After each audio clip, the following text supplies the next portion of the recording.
What happens when you wipe out the microbiome in your digestive system? In other words, in you, you have the equivalent of what I call the Amazon rainforest. Ever took an antibiotic? Have you been on steroids? Ever eat junk food? Had a beer? Have you used Roundup on weeds around your house? The healthy jungles of your gut have been replaced by weeds. And if your digestive system is destroyed, nothing works.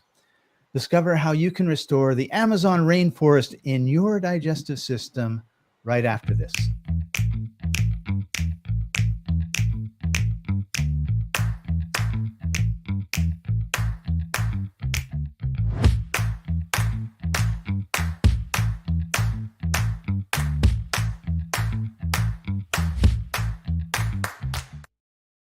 Welcome, everybody. This is the Life Enthusiast online radio and TV network, restoring vitality to you and the planet, and our friend George. George, welcome to the show. Glad to have you with us as usual.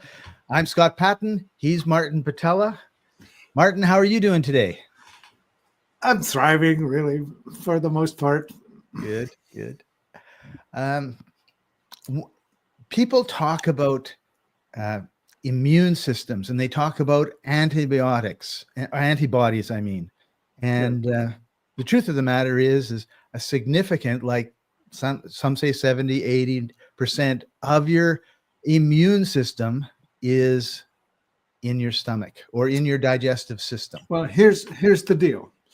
The pipe that starts with your mouth and runs through you and ends up at the exit. At the exit.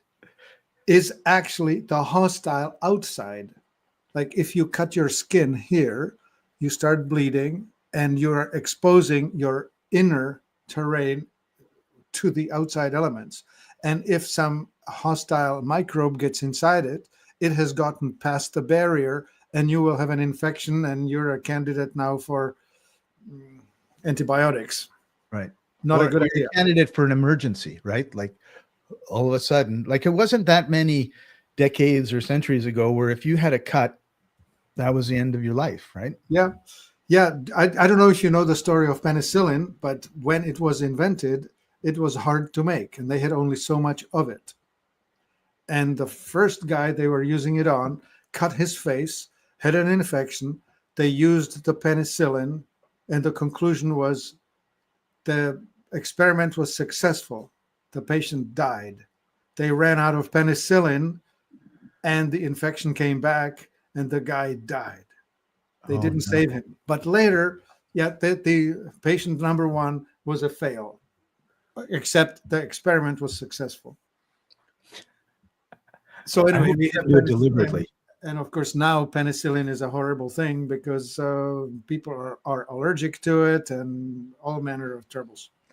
Well, and we have superbugs coming because they, when you kill off 90% of a bug, the 10% are the strongest. Yeah. So then you need a stronger drug to kill off the 10%, but you only kill off 90% of that. And that 10% is the strongest until eventually you can't get rid of it. Did you ever see the experiment in Harvard where they did a 2x4 foot gel plate, coffee table size, and they populated it with 0 antibiotic, 1x, 10x, 100x, and 1000x concentration? No. And it's still online on YouTube somewhere. And then they inoculated an infectious organism on two sides, like left wing, right wing, sort of like a football field, right? And so the baseline or the starting lines got infected, and you see it growing, and then it hits the 1x, and then you see a few breaks, 3 different strains break through. Oh. And then you see them fill the entire 1x, and then they hit the border with 10x, and after a little while you see another 2 or 3 breakthroughs when they break through into 10x, and then they start populating the 10x, and then at the 100x, and finally the 1000x, as in 1000-fold concentration of the hostile thing, and they overcome it, right? So this was a visual experiment, right, where you see that it actually will do exactly what you just said. there is zero chance that antibiotics will save us. We are in a post-antibiotic age now. We just don't know it yet, but we are. Right. There's the odd hospital report where you can't go into the hospital. The superbugs are out of control and killing everybody. Yep. But, that's just hearsay. Even well, if we don't want to know that, because Yes. if we were to tell it to each other, we'd be freaked out of our minds, because without antibiotics, a lot of infections become really dangerous. Except, Right. of course, there is something that can be used on microbes that they can never develop a resistance to. And we have it in the store. I just don't know if I can say it, because the FDA is very hostile toward me telling you that same story. Well, George mentioned that he purchased something, and I'm just putting it up on the screen. And is this what you're talking about? That's exactly what I'm talking about. Yeah. And I can't say it because Facebook will probably wipe it off the face of the earth. But I'll tell you in Telegram if you come to see it. Right, which is a good segue for us to say that after the show, we're uncensored in Telegram, which is t.me/life and co. I'll put it into the comments so you can see it if you're watching this later. And if you do come later, like if the video stays up, so you're able to come back and see it again and again and again and again. Right. That's right. Yeah, that one. So I wanted to jump into one thing that a segue of what you said that I want to really emphasize, right? In that we're using these drugs. They're not really going to save us, as that experiment showed. And why don't we talk about this? And to me, I've been saying this a lot lately. There's a big difference between feeling safe and being safe. No joke. Everybody seems to be wanting to feel safe, like some expert that knows more than me tells me it's okay, and then I shut down everything else that comes that might interrupt that feeling of safe. And I just think we see it over and over and over again, and in all areas. Scott, if we really fully focused on everything that's not right, we would be freaked out of our minds. So George is with us, and George served in the forces, and he has been in harm's way. And the guys who support are the paranoid ones, the ones that do 360 awareness, the ones that really know what's on every possible threat and keep track of that, right? Right. It's sort of like driving. When you're driving, you should know who's in the right lane, left lane, sidewalk, intersection behind you, both sides, and you should continually monitor what's going on. Right. Which, of course, is the recipe for aging faster, because that's the epitome of fight or flight. Right. Well, the thing is, if you're doing that 24/7, yeah, when you're driving, hopefully you're not driving all day and all night. Professional drivers do. Yeah. Well, that's true. You actually reminded me once of when I was going to university, we carpooled, and it's Winnipeg, it's winter, there's 4 feet of snow, it's icy and all the rest. And I'm sitting beside the driver, so I'm in the suicide seat. And the driver is one of these, like, don't tell me, I know everything that's going on. And so he stops at the stop sign, looks both ways, doesn't see the car that's coming. I guess I blocked it out.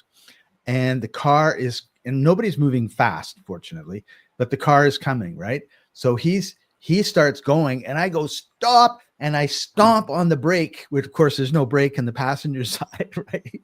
But he automatically pushed on his brake, and the car just slid right in front of us, like 3 or 4 inches. Sailing through in slow motion, right? We're looking, and it's like we don't see any space between the end of our car and the beginning of his car. But it was like, oh, and he goes, thank you. So, Right. he felt safe when he took off from the stop sign, but he Yep. wasn't safe. Yep. Right. And you get that voice in the wilderness yelling, and if you don't listen to it, I mean, it's like the boy who cried wolf, right? If Yep. we have so many people saying stuff that the sky is falling and it never falls, So you tune it out. we tune it out, right? But we also have people that are saying, like there's a fire over here, and there is. Unfortunately, we tune that out because we're used to tuning the whole thing out. Yep. So you opened this session with, what's the biggest lie we're told about our gut? Yeah. All right. And so the biggest lie is, of course, perpetrated by the industry that says that it's safe and effective, because it's neither of the two. Anyway, so we're told that antibiotics don't completely wreck the inner terrain, and yet they do, because that's why we put them in there. Right. So if we look at our inner terrain as a forest, the Amazon rainforest, when we put antibiotics in there, we are basically clear cutting the forest. Yeah, we're attempting to, but we don't get everything. Right. Well, even if you did, when we clear cut a forest here, other stuff starts to grow. Yeah, right? True enough. Whatever's left behind starts to grow. And you know what's funny? Every time I come to a lot between two houses, it's never covered in roses and potatoes. Right. It's always just milk thistle and something thistle and dandelions. Well, yeah, I love dandelions. I love thistles. But what I'm trying to say, it's not food crops. Right. Yeah. So that's lie number one. Do not believe that antibiotics are going to leave behind something useful. They're going to wipe out all kinds of stuff and it will alter the terrain. Martin, I had a really, really bad cold in my early 20s. Yes. And it was, I don't know, it was really sore. I don't know how many days I waited, not very many. I went to see my doctor. He says, okay, yeah, you got a really bad sore. You got this, that, you named the bacteria or whatever it was. And he said, here's a drug, take it for 2 weeks. And I'm thinking, I take this for 2 weeks. What happens if I don't take it for 2 weeks? Will I be healthy or will it be worse? And so I decided I would try an experiment. And so I didn't fill the prescription. And I said, let's see where I'm at in 2 weeks, because he's saying this will fix me in 2 weeks. And I can't imagine being sick for 2 weeks, right? Early 20s, right? I mean, it might be different if I was 98, but I'm in my early 20s. So 2 weeks later, it's like, I got no cold. I'm fine. Yeah. Like, why would I take those drugs? Because the doctor is almighty and he's been positioned to have all the answers. And if he says to me, Scott, go home and just relax for 2 weeks, you'll be fine. Okay. Yeah. No way. I'm really sore. You got to give me some, so they're in a no-win situation where they have to do something. And I thought, yeah, he just gave me something that is either a placebo or it's going to hurt me long-term, right? It reminds me of my wife coming to me saying something about a problem that she's having. And I jump in trying to make it better. That's not what she wanted. She just wanted to tell me about her problem. She didn't need me to fix it. She just wanted to share something. Right. And the problem with doctors is they are trained to try and fix things. There's no need to fix it. It's just, you just should have gone to talk to somebody who's the cold whisperer. Somebody who's going to just listen to you for a while and just say, there, it'll be fine. Martin, yesterday I called up a buddy of mine because he's been in Colombia and I've known him for a number of years, and we've both been in Colombia at the same time in different times. And I had a Colombian problem or anguish or anger or emotions, and I needed to tell somebody that could understand, right? So I called him up and I said, listen, you don't have to do anything. I just need somebody to listen who knows what I'm going through and understands. And he goes, okay. So for 10 minutes, I ranted and raved. And then at the end of it, he was like, okay, are you good? And I go, yeah, I'm good. Thank you very much. And he knew not to bother trying to fix the situation or anything. I just needed to get it out. Right. All right. And, it was very appreciative. But you wanted to tell somebody who would know what you're talking about. You can't just turn into the forest and yell into the woods. You want somebody who could respond if they chose to. Yes. And if they responded, they would respond from a place of knowing, right? Yeah. Like if I was ranting about a star in the universe, and I know that you never even look up at the stars at the universe, which is not true, but you're no interest at all. You're the wrong person for me to rant about this to, right? Yeah. Whereas another astronomer would be perfect. Like, yeah, I know exactly what you mean. So Yeah. anyway, You and I know, think we need to do that more, is Mhm. find people who we can connect with and trust and then talk to about things, because that gets rid of that emotion. Yeah. It's resolved it for me. Like, Well, I'm that's fine. an interesting one, right? Emotion that's expressed drains the energy that's driving it. And so you do nothing. So a Yeah. bit of anger is a good thing to have because it's going to cause you to do stuff. Now, please make sure that you're doing the stuff that's worth doing. But Right.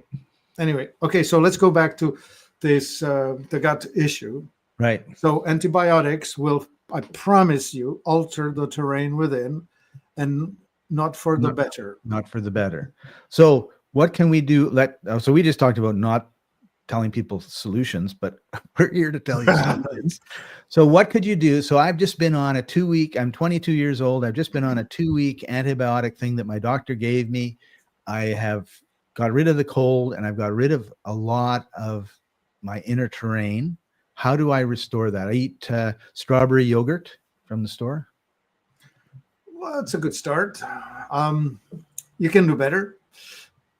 So uh, there are about 6,000 different species living within us. The yogurt will have 2 or 3.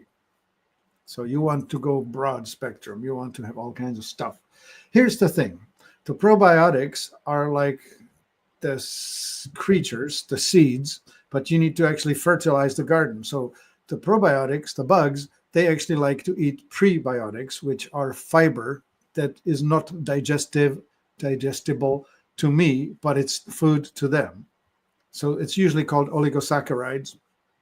These are, saccharide means sugar, oligo means many, and so it's a sugar chains that are shorter than starch but longer than simple sugars. Anyway, these oligosaccharides, there are 8 known types, and we have them in a wonderful product called Panaceum, which is crazy good name for that because it heals everything anyway.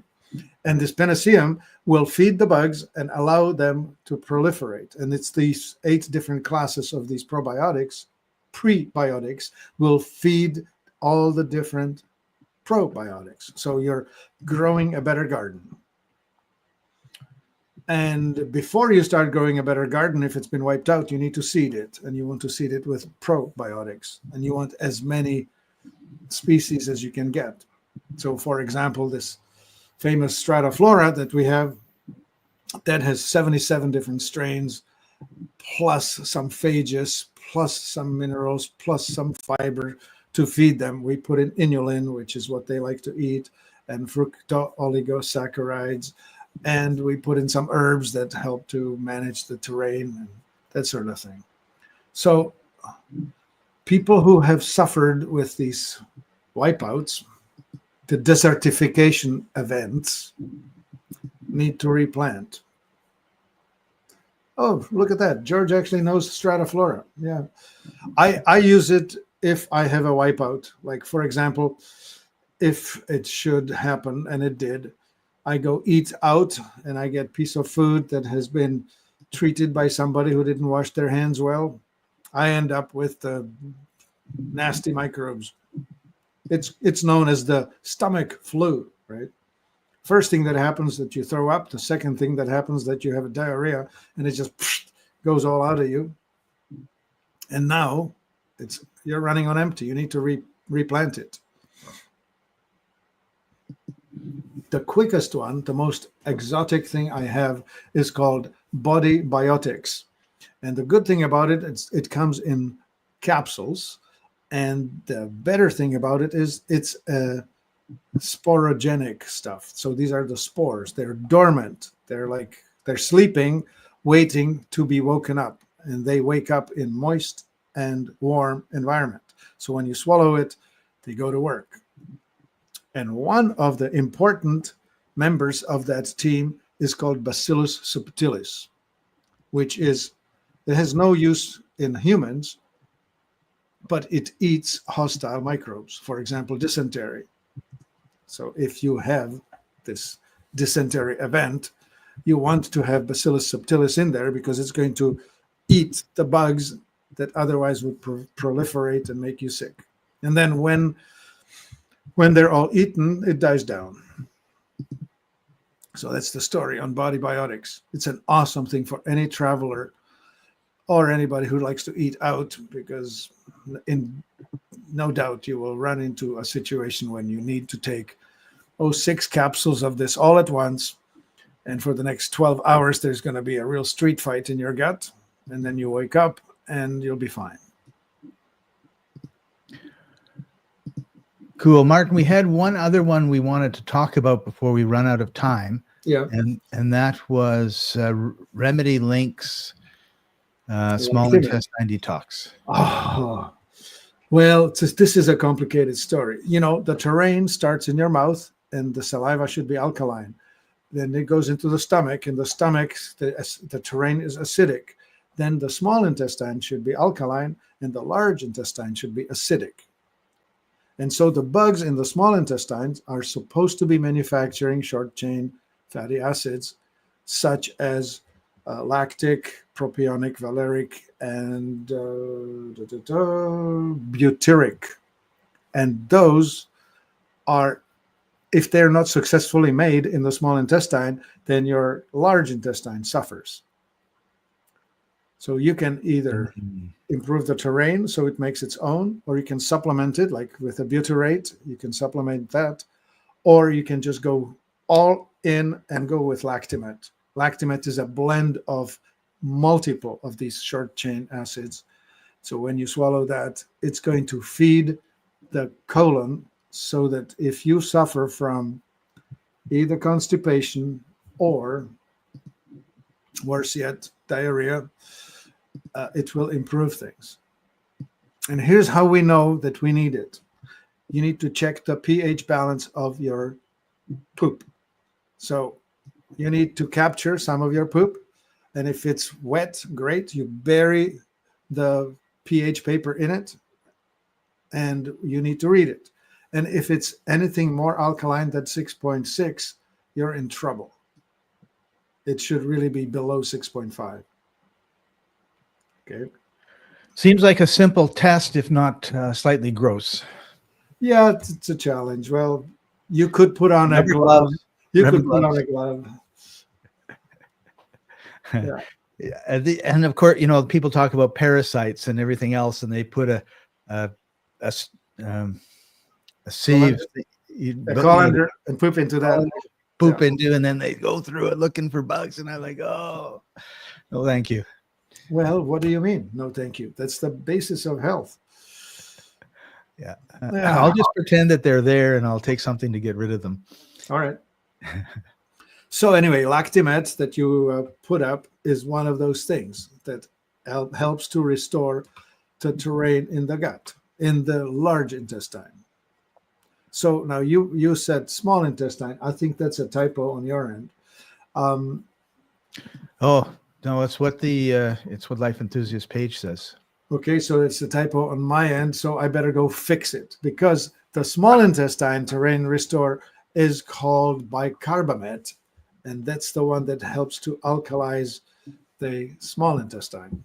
So if you have a complicated problem, you need to, 1, take a digestive enzyme, 2, take something with HCl, hydrochloric acid, like betaine HCl for the stomach, or you can take, anyway, blah, blah, blah. There's a cascade of things. So if you have a problem, you may need to call us. We'll help you. I was going to say the easiest thing would be just to call you and talk about what we need to do to restore the forest properly. Yeah, we need to identify what it is and what it's doing. If you're bloating, burping, gassing, whatever, all of those things are different reasons and different problems. And using tool A for problem B is recipe for trouble. I wanted to name 2 other horrible things that happen to our guts. What are they? Antibiotics is the first one, but chlorine, because chlorinated water is designed to be killing microbes, it will kill microbes within.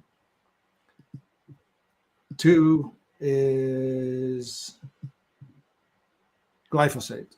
That also is an antibiotic. So if you are eating grains or chickpeas or lentils that have been grown in the industrial manner with the help of Roundup, you're giving yourself a treatment, an antibiotic treatment every time you eat that stuff. So, yeah, we're taking a lot of stuff in, whether it's liquid or food, quote unquote, that yeah. destroys our forests. Yeah, the forests. It's the clear cut again. Forest fires. Forest fires, yeah. It's like you didn't know you were doing it. Like if you spread Roundup or you cut down the trees, like you're doing it. But if someone is putting stuff into the clouds and then it rains and it's high aluminum content or something, that kills the trees too. So but you don't know that you're doing that. I mean, they know that they're doing it, but you don't know that you're doing it. Yeah. Yeah. So organic food versus and stay out of the middle of the grocery store. Pretty much. I can promise you that if you eat conventionally grown grains, lentils, and chickpeas, as in eat your hummus, make it with organic garbanzos. Darn. Wish you'd told me that yesterday. I went to the grocery store and I thought I'm going to get some hummus. And I know that high processed seed oils are bad for me. So I'm looking at the labels and they're all with canola oil. Absolutely. That's the cheap, easy oil. Yeah, you just cannot do it. You have to go buy your one with olive oil. Okay, good. But I didn't look to see if it was organic or not. All right. It's not going to kill you, but don't keep doing it. Right. This is one of the advantages of traveling. I keep thinking is I'm never anywhere long enough for the local food to kill me. Yeah, actually, Scott, with your travels, you have a good chance of the local food healing you. Yes. George is funny. Go and sin no more, Scott. Yes. Oh dear. You know, I was talking to on another podcast and somebody said, oh yeah, interesting. I was in Morocco and people there are not fat like they are in America. And I said, well, you know, what's interesting. Lucky Moroccans, they're poor, so they cannot afford to buy American food. So they're having to grow their own. Lucky bastards. The Moroccans did something really mean because I've been to Morocco and there's this 2-lane road with a boulevard in between and it has orange trees in it and you've got all these oranges. And I thought, well, that's really good. You know, people can come and pick the oranges. You know, maybe you can have don't take all the oranges, leave some for somebody else. Yeah. No, they picked a type of orange tree that the oranges you can't eat. The bitter orange. Yeah. So nobody touches the oranges. Right. And I just thought, how you're poor, you could have helped people. Right. Well, Scott, traffic, brake pads, gasoline exhaust, all of that stuff. Probably not that good anyway. Don't eat it from the boulevard. All right. It's mostly camels. Okay. Sure. You're lying. And I think there's one more, and this is an incredibly unpopular opinion that people don't realize destroys their clear cuts their Amazon forest inside them, and that's alcohol. Yeah. You know, how do you fight Why this? do you have diarrhea after you just drank all night? Yeah. Because you drank all night. Because, yeah. And then we have stories about, you know, the French red wine, the Mediterranean diet with red wine. And so. Okay.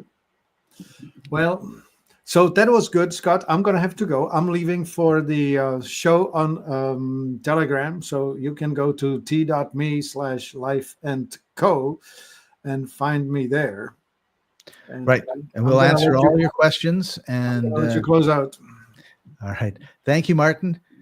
Thank you, everybody, for joining us. Really appreciate having you on the show. And we'll see you next Thursday, the 23rd at 11:30 Pacific, 2:30 Eastern. Thanks for joining us. We'll see you next time. Bye-bye.